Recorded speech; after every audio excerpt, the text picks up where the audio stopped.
the harsh truth about how men treat single mothers.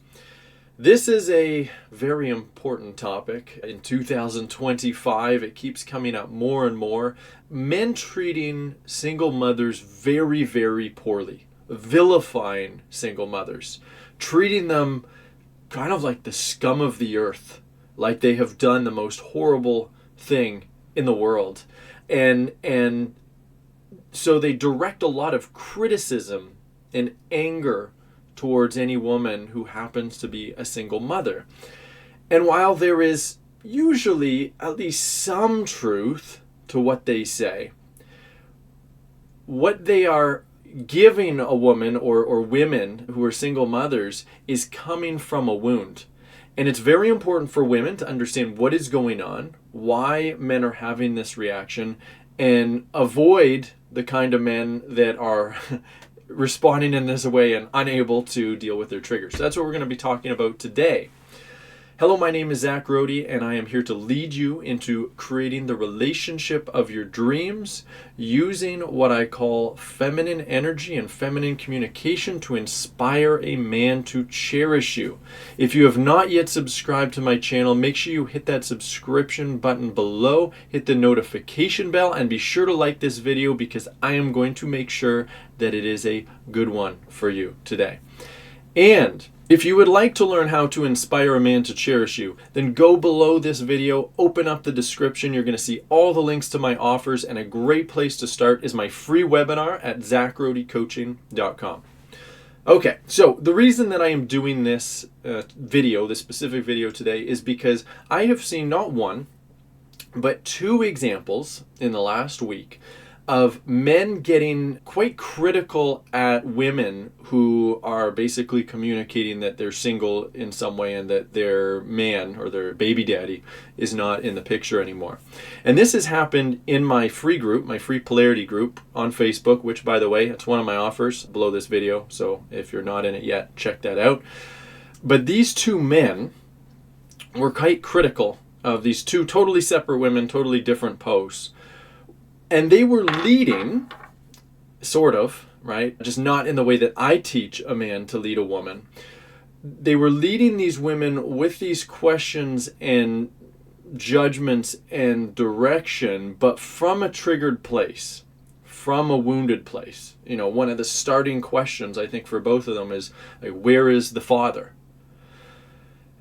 And many men today have it in their heads that, you know, men, the fathers, are just perfectly innocent.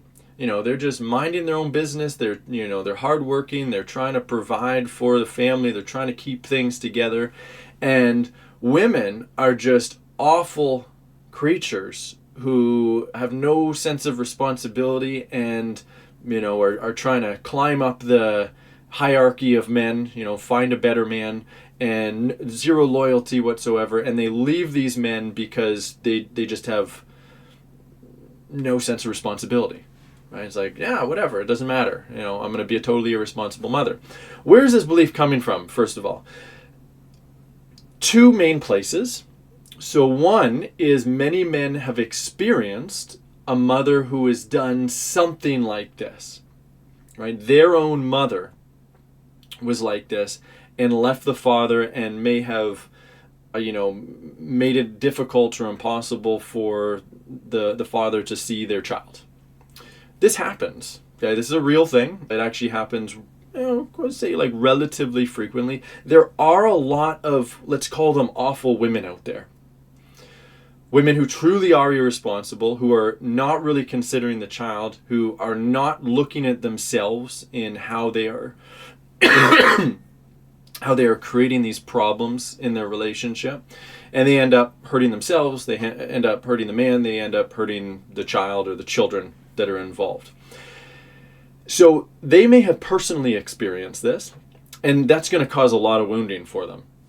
A lot of resentment towards their mother, and by association towards women, especially single women. But then, to make the issue significantly worse, you have got an entire online community, the manosphere, the red pill community, of men who are mostly single, mostly bitter, and mostly, let's say, legitimate misogynists, right? The whole misogynist term gets way out of hand where, a good caring man is called a misogynist by like a crazy feminist woman or a woke woman, right? I'm not talking about that. I'm talking about men who truly hold on to resentment towards women, genuinely don't really like women. They might be attracted to women, but there's a lot of dislike towards women, and also see them in some way as inferior, right? And they're truly threatened by women because they're not successful with women. They're not successful with women. They might be successful in a superficial way, as far as being able to get laid, right? But not successful in the sense that they know how to lead a woman with love and care and strength and power, with boundaries and direction and expectation, but also love. And so what ends up happening is, you got the ones, we could call them incels, right? That's a very common term today, who are just totally unsuccessful with women. They don't know how to sleep with a woman. They aren't successful on dates, all that stuff. But then there's the other ones who do have some level of success, but it never becomes something serious, because as soon as it does turn into something serious, the man doesn't know how to lead her with love and strength. So it ends up not working out. And then these men have the same kind of issue with the lack of self-responsibility and self-reflection that they can see in single mothers, the ones who lack introspection and self-responsibility, right? They can't see themselves. They can't see how they keep co-creating these situations. And while the whole manosphere and red pill community, they do speak some level of truth, they do it in a very black and white way. And it's really funny because I get accused all the time by spiteful people who don't really understand what they're talking about as being very black and white. Because polarity is black and white, right? It's like you're either in your masculine energy or you're not. You're either leading or you're not. You're either holding on to control or you're not. It's what polarity is. It's you're one thing or the other at all times. So everything can be categorized as masculine or feminine. However, I am not black and white in the sense that I categorize all men or all women as the same, other than my belief that all women have a feminine instinct, which may or may not be covered up by wounding, and all men have a masculine instinct, which may or may not be covered up by wounding. But other than that, I can see there's a lot of grays. And one of those grays is if you're looking at single mothers, there is a wide spectrum as far as the level of responsibility that a woman has, a single mother has, and also the reason that she made her choices. And of course, one of the reasons I can see that is because I have an academy program of hundreds of women that I have personally spoken to, every single one, and I know their stories. And I'd say at least a third of them are single mothers, or at least started as single mothers before they started working with us. A lot of them are now in really healthy, polarized relationships. But at least a third of them probably start as single mothers. And most of those, I would probably say the vast majority of those, if not all of those, will not be described, could not be described as the type of woman that a lot of these men kind of project onto them and judge them for, right? The completely irresponsible, blocks the father out of their life, and the father was like basically a perfectly good guy. Usually, these women are single mothers because the fathers were deadbeats, number one, right? Deadbeats, like they're not willing to get their stuff together, not focused on becoming a provider, all of that. And then, or were abusive, right? If they were leading at all, they were leading with criticism, with judgment, with anger, may have been very neglectful. And most of these women would try very hard to fix the relationship. they tried very hard to be the kind of woman that that man would care about, to keep the family going and to keep that relationship alive. And that's what I believe would be most single women, or sorry, most single mothers could be categorized in that way. Right? Most single mothers have just been like okay, to be clear, those single mothers made a bad choice. Okay, this is not to absolve any single mother for their responsibilities, right? You picked a guy who's a deadbeat or who is abusive or a narcissist or all everything together or whatever. That's your choice, right? You made that choice. You made a very bad choice, and there's going to be consequences for those choices, right? And a woman who's stepping into responsibility has to own that and be like, yeah, I made an absolutely terrible choice. That's 100% on me, and not get into the whole blame thing about how it's all the man's fault.